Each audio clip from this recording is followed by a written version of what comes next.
రైతు తన పేరు, కష్టపడడం తన తీరు, పంట పొలాలే తన ఊరు, కష్టాలు కరువులతోనే తనకు పోరు, కూడబెట్టాలనే ఆలోచన తనకి లేదు, శ్వాస ఉన్నంత వరకు కూడబెట్టాలనే ఆశతోనే బ్రతుకుతున్నాడు. 4 గింజలు తింటే కడుపు నిండుతుంది అనుకునేవాడు మనిషి. అవే 4 గింజలు పొలంలో చల్లితే నలుగురి కడుపు నిండుతుంది అనుకునేవాడే రైతు.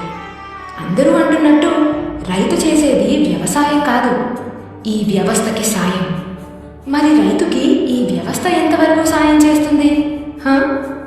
దేశం గెలవాల్సింది స్టేడియంలో మాత్రమే కాదు, పచ్చని పంట పొలాలు.